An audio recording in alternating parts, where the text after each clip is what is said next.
आज्ञा का जो निचोड़ है वह है शुद्ध मन उत्पन्न करना है। और शुद्ध मन की उत्पत्ति बाइबल का उद्देश्य है। यीशु को ग्रहण करने से हम अपने आत्मा को लहू से धो करके शुद्ध साफ कर लेते हैं, परंतु मन को धोने की जो लंबी प्रक्रिया है उस घटना में हमारे लिए सबसे आवश्यक बात है आज्ञा, the commandments the makes the discipline the humans life. इसलिए जो नीति का वचन है सुलेमान ने लिखा वह कहीं न कहीं मनुष्य के मन को अनुशासित करता है, और वही बातें प्रभु यीशु मसीह ने डेवलप की। और यहां पर बाइबल का वचन हमें बताता है आज्ञा का सारांश यह है कि शुद्ध मन, अच्छे विवेक, इसका मतलब है मन की शुद्धता और अच्छा विवेक, यह आज्ञा का सारांश है। एंड देन फिर बाइबल कहती है कि कपट रहित विश्वास से प्रेम उत्पन्न होता है। कपट रहित विश्वास से, तो विश्वास में भी कपट हो सकता है क्या? ये बड़ी अजीब और गरीब बात है। विश्वास तो सब करते हैं। कई बार हम सोचते हैं कि हम तो विश्वास करते हैं यीशु मारा गया, गाड़ा गया, जी उठा, परंतु विश्वास का आधार क्या है? विश्वास आता है सुनने से, और सुनना मसीह के वचन से।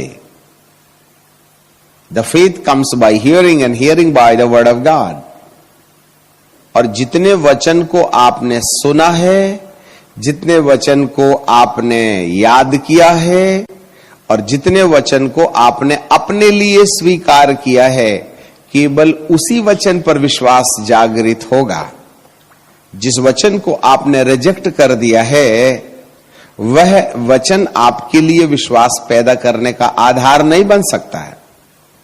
इसलिए विश्वास को केवल एक तरफा न समझें यह कहकर के कि हम तो यीशु मसीह को ग्रहण कर चुके हैं, जी हम तो विश्वास करते हैं। जी नहीं, वो तो यीशु को ग्रहण करना, वो तो उद्धार के वचन को स्वीकार करना है, और उद्धार के लिए विश्वास आपने किया है, मन के अनुशासन के लिए तो नहीं किया। भाई पाप क्षमा के लिए आपने मारा गया, गाड़ा गया, जी उठा पर विश्वास किया है। पर बाइबल क्या बोलती है कि आज्ञा का सारांश ये है कि शुद्ध मन नंबर 1, अच्छा विवेक नंबर 2, कपट रहित विश्वास नंबर 3। क्या हमने शुद्ध मन के लिए शुद्ध करने वाले वचन को जो बाइबल में आज्ञा के रूप में पाई जाती है, उन आज्ञाओं के ऊपर विश्वास किया क्या?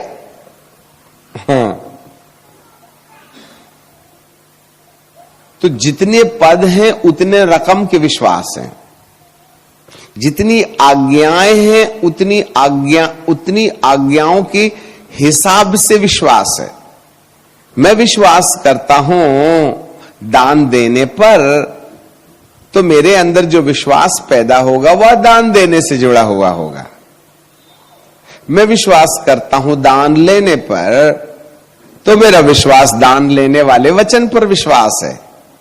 तो मैं केवल लेने पर विश्वास करूंगा, देने पर नहीं करूंगा।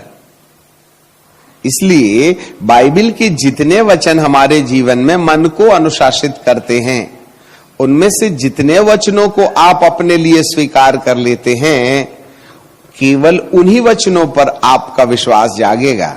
बाकी दूसरी बातों पर जिसको आपने अपने लिए नहीं लिया, वो उन बातों पर हमारे लिए विश्वास नहीं जागेगा।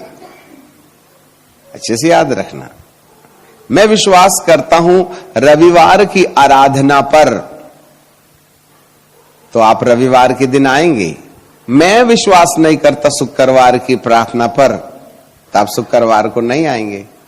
क्योंकि विश्वास जो है पतरस को पानी पर चलाता है। आपकी आस्था रविवार पर है, इसलिए आप रविवार के दिन आते हैं। और किसी दूसरे दिन बुलाएं तो हमारे पास फुर्सत नहीं, हम नहीं जाते। परंतु रविवार के दिन में आपके मन में ये धारणा होती है कि नहीं, पवित्र दिन है, मैं तो पवित्र दिन पर विश्वास करता हूं, मैं शनिवार पर विश्वास नहीं करता, मैं शुक्रवार पर विश्वास नहीं करता। समझ रहे हैं? वेरियस काइंड्स ऑफ फेथ, अनेक प्रकार के विश्वास है। बाइबल के जिस वचन पर विश्वास कर लिया वह वाला वचन आपके विश्वास में आ गया। जिस वचन को तुमने अपने लिए स्वीकार नहीं किया वो वाला वचन आपके विश्वास में नहीं आया। तो हम क्या करते हैं, अपनी सुविधा के अनुसार, अपनी आवश्यकता के अनुसार बाइबल के किसी विशेष वचन को जो हमको अच्छा लगता है उसको हम अपने विश्वास में ले आते हैं और उस पर रुचि रखते हैं और उसी के लिए प्रार्थना करते हैं और उसी के आधार पर जीवन चलाते हैं। परंतु कई ऐसे और भी वचन हैं जो हमारे मन को अनुशासित करते हैं, उन पर हम सोच नहीं लगाते, नहीं बोले वो हमको वो नहीं पटता हमको। तो आपको क्या लगता है, आपके विश्वास में शुद्धता है या कपट है? कपट का मतलब क्या होता है? कपट का मतलब होता है अंदर कुछ और बाहर कुछ। हम अपने हिसाब से बाइबल का अनुवाद करते हैं। आज भविष्यवाणी का दिन है। आज परमेश्वर एक ऐसे दर्शन की बातें बाइबल में से प्रमाणित करना चाहते हैं जिसको आज की तारीख में जिसने कान नहीं लगाया, 2022 में यदि कोई खतरा आपके ऊपर आता है तो जवाबदारी आपकी है। इसलिए आज का संदेश एक भविष्यवाणी है। It's a direct voice from God. If you are not ready to accept the counsel of God, then we are the responsible to pay the cost. इसलिए आज का दिन बड़ी गंभीरता का दिन है। ना तो बुद्धि से, न बल से, न ज्ञान से, वरन पवित्र आत्मा के द्वारा आज प्रभु कुछ विशेष सलाह हमको दिया चाहते हैं जिसको मानने वाला अपने जीवन में धन्य हो सकता है। सो यहां पर बाइबल हमें बताती है कपट का मतलब होता है हम अंदर से तो कुछ और ही बात रखते हैं और बाहर कुछ और ही दिखाते हैं। Oh brother I love you, brother I love you, हम बहुत अच्छा बोलते हैं, परंतु बाद में क्या कहते, अरे डामर आदमी चिपक जाता तो निकलता नहीं पेट्रोल से। हम सामने उसको भलाई की बातें कहते हैं और उस व्यक्ति वस्तु स्थिति के लिए अपने मन में कुछ और ही प्रकार का विचार रखते हैं। इस कॉल्ड द कपट। इसी तरीके से जैसे हम व्यक्ति और वस्तु और स्थिति के ऊपर कुछ बाहर और कुछ अंदर वाला सोच रखते हैं, उसी तरीके से बाइबल की कुछ बातों को हम स्वीकार करके विश्वास में ले आते हैं और कुछ बातों को बाइबल के अंदर अपने जीवन के लिए नहीं मानकर प्रेरितों के लिए छोड़ देते हैं। और इस प्रकार हम अपने विश्वास में कपट जन्म देने का कारण बन जाते हैं। बाइबल हमें बताती है कपट रहित विश्वास।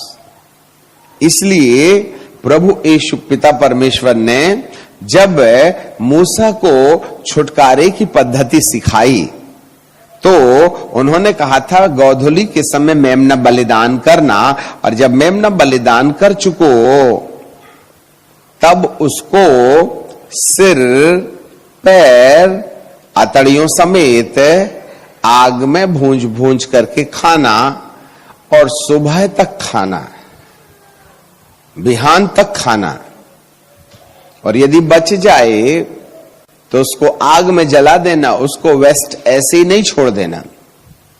जब कभी आप मीट लेने जाते हैं तो सिर और पैर और अतड़ियां मीट के हिस्से में नहीं आती, परंतु जो मेमना यीशु मसीह है, उस यीशु मसीह के मेमने में से कोई भी चीज नहीं है जिसको स्वीकार किया जाए और कुछ को इनकार किया जाए। मेमना सिर, पैर, अतड़ियों समेत आग में भूंज करके खाना है। यह वचन यीशु मसीह के लिए लागू होता है। बाइबल की जो बातें हैं उसमें से जो आपको अच्छी लगती है उसे याद करके, उस पर विश्वास करके उस बाबत प्रार्थना किया जाए, और जो आपको अच्छी नहीं लगती है उसको बाईपास करके अलग कर दिया जाए।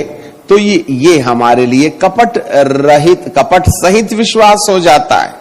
हम कुछ बातों को मानते हैं और कुछ बातों को नहीं मानते हैं। जबकि मेमने का सिर पैर अतड़ियों समेत है, उसे हमें खाना है, उसमें से कोई भी वर्जित ना हो। अच्छे से याद रखिएगा। कई लोग अपने तौर तरीके से बाइबल का अनुवाद करते हैं। जी हां, यहां पर बाइबल का परमेश्वर कहता है कपट रहित विश्वास। ये आज्ञा का सारांश शुद्ध मन का शुद्धिकरण, इसका अर्थ है अच्छा विवेक और कपट रहित विश्वास। ये तीन चीजें जिसके अंदर पैदा होती हैं वही प्रेम कर सकते।